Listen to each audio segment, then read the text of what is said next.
Welcome to the Life Curation Podcast. I'm your host, Andrina Tisi. Together, we will explore thoughts, inspirations, and conversations that feed our soul, spark the mind, and nourish the body. Thank you so much for being here to learn and grow, and for walking this journey called life with me.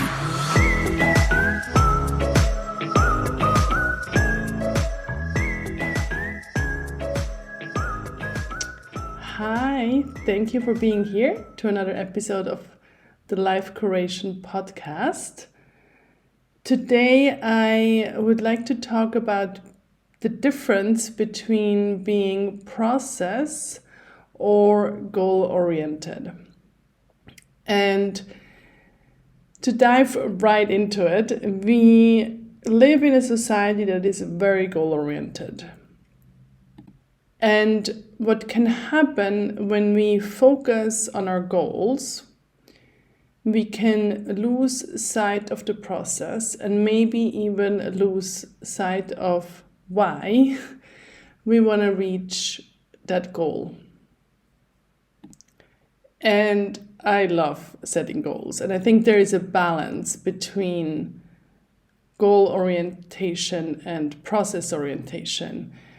It's not one or the other. I just think it's important that we look at both. So let's look at goal setting a little bit first. So I have a feeling many of you have heard of SMART goals before. And SMART goals are specific, measurable, achievable, relevant, and timely. So if we set goals, a quote-unquote good goal is if they're SMART. So if all these 5 aspects are part of the goal. What's good about that is that they give us structure. They can also give us motivation and drive and determination. What can also happen is that we get rigid and we maybe lose sight of other options and possibilities because we're so fixated on that one goal. And if we get fixated and maybe a little bit close-minded to just reach a goal because we said we did it, I'm going to get to that in a little bit, is we lose our why and we lose the process. We lose the joy in getting there. Because what's much more interesting is the question of who do I need to become to reach that goal? And then it's about learning versus achieving. And with learning, automatically there will be achievement. If we don't enjoy the process though, it's like a carrot hanging in front of our face and we constantly try to grab it and we keep walking, but the carrot keeps going further away because it's just hanging in front of our face, like the donkey.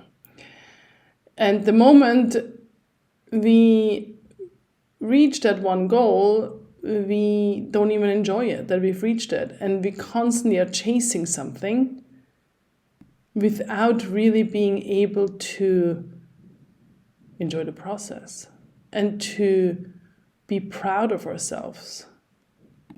Because we are constantly feeling that it's not enough. And again, I love setting goals. I think it can really give us a focus. It can give us a goal, a thing we want to reach, which then again, on days that maybe we feel lazy or unfocused, can pull us back to. So it needs a balance of this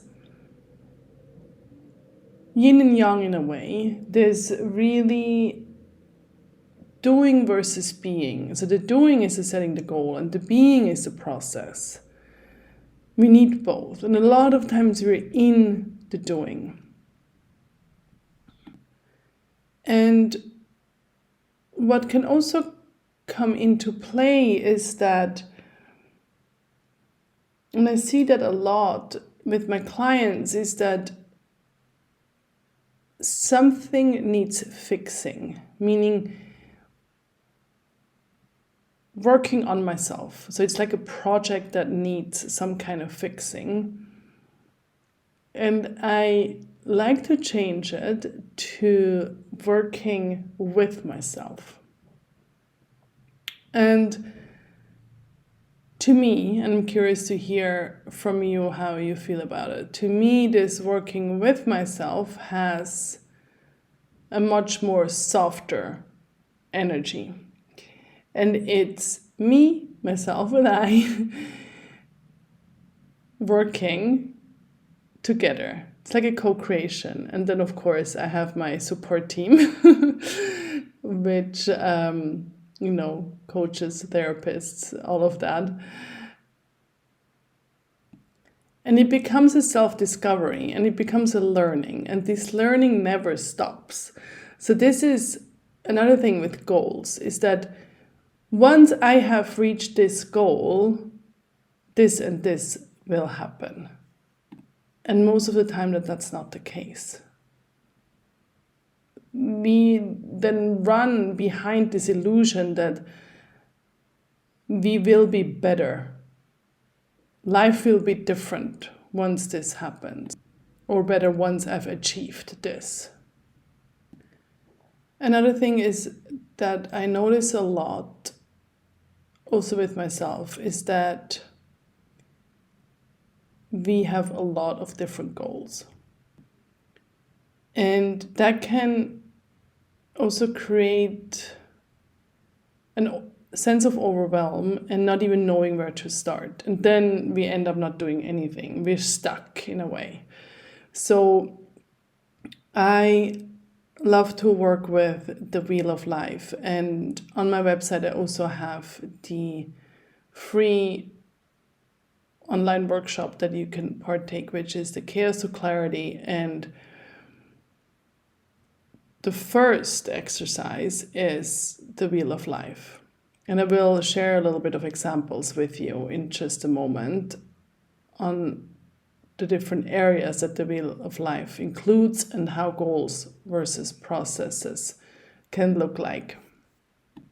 Before I do that though, another thing that I want to mention is that we human beings, we often have too big of a goal in a short time. So for example, today I can do this. And at the end of the day, I'm frustrated because I wasn't even able to accomplish half.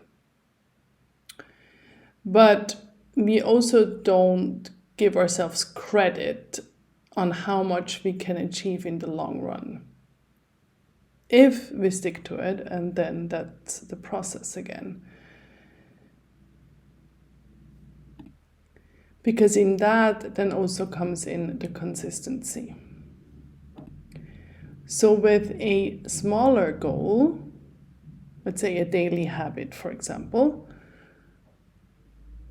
I can be much more consistent than with something bigger. And in the long run, I will see the result. In the short term, I maybe feel like I didn't achieve this big of a goal. So breaking down the big goals into smaller steps is part of the process. And then enjoying those mini steps is the magic. Also knowing that the magic is also in expanding our comfort zone. And I'm saying expanding on purpose and not stepping out of comfort zone. But it's kind of stretching that comfort zone a little bit.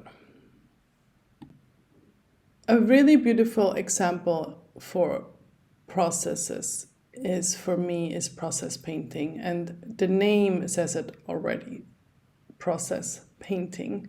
And I will link the website in the show notes. In process painting,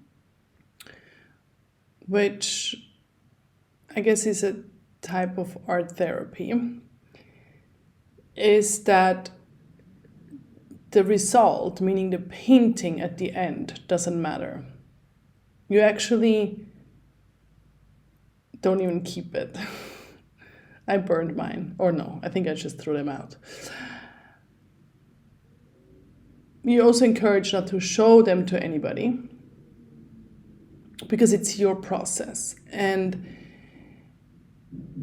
you're standing in front of the paper and you just pick the color that talks to you. So for example, orange, and then you do your first stroke, and then you see what out of this first stroke comes. Maybe then after orange you need blue, and then after blue there is black, and then suddenly it's white all over it, and then suddenly a tree appears.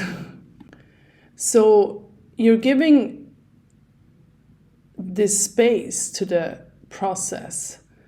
And it can be that it takes a day. Maybe you're in a weekly workshop and you're painting on one painting. And maybe the tree that appeared at the end is not even there anymore because it did its purpose appearing, but then you've painted it over for whatever reason. And in workshops, and I've done, I think, two workshops long time ago.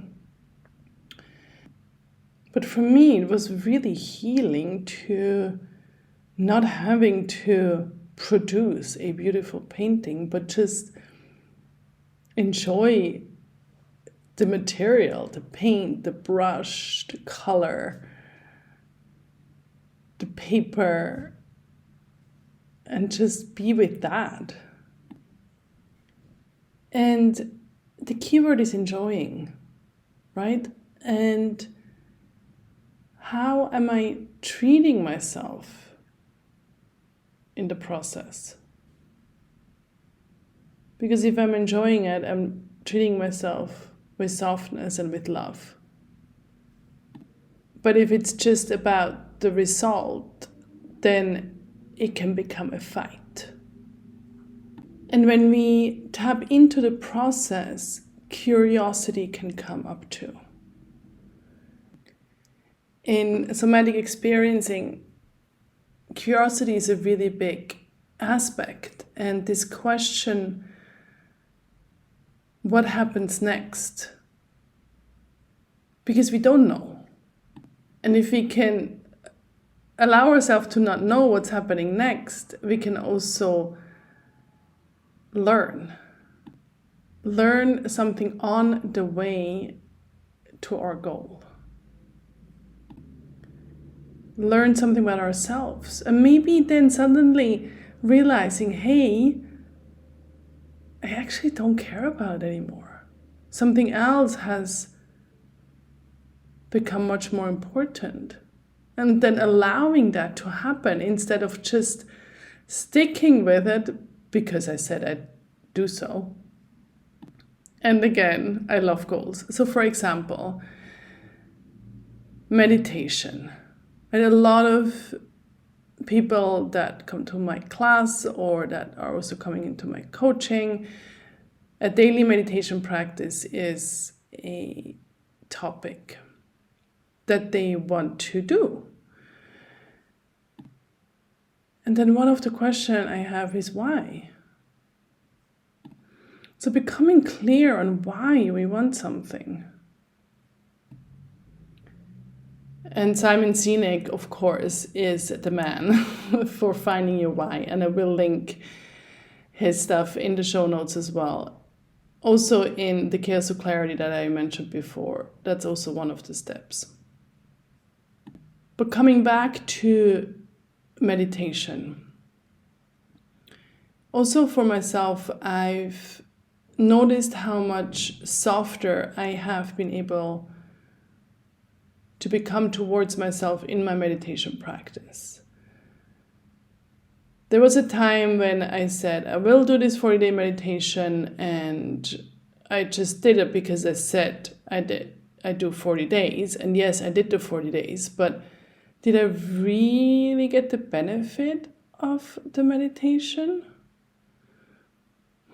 I'm wondering now. Now, yes, I do have these goals, but I'm also softer in a way that I say, hey, today I sit for 20 minutes, or today I sit for 5 minutes. So it is the balance of the focus and the determination and the dedication to the practice, and at the same time treating myself gentle in the process. So maybe one day I'm sitting and the next day I'm lying down in my meditation. So coming back to the wheel of life I've mentioned, the wheel of life kind of is a pie that outlines the different aspects of our life. And there's different versions of it. There's even different names to it. And I just want to give a few examples with this topic of process versus goal orientation. So health is a big one. And I guess my meditation example could go under health, could also go under personal growth, self-confidence, self-love, whatever. But let's make a really clear health goal. For example, I want to be able to run 10 Ks by mid-October in under an hour. So, right, it's a SMART goal. It's specific, it's measurable, it's achievable for me, for example. It's relevant for me, for example. I mean, that's really important, right? That it is achievable and relevant, because otherwise it's not a SMART goal. And it's timely, so I have the time aspects. Now, if I don't enjoy the little steps of getting the right shoes, of setting a training plan, maybe even getting a running coach, who knows, to train in different ways, maybe it's not just running, but to find out all of that. And if I don't enjoy that, the question is, will I be able to stick to the training, therefore reach my goal? Let's say I am, even though I don't enjoy it. Will I then enjoy my first 10K run under an hour, right? And the enjoyment part is different for everybody, right? Maybe in this particular goal, it means that I have a running buddy, or I can kind of combine it with training with Kia, something. Maybe I find new routes that I can run that I enjoy and discover. Another example is a financial goal, right? By so-and-so, I want to have so-and-so in my bank account. And mostly, if we have financial goals, it also includes our career, our job, our work. So how can I enjoy that and make the money? Because if I just have to work crazy hours, do jobs I don't even like, will I at the end enjoy this money in my bank account? And then coming back to it, why do I want this money in my bank account?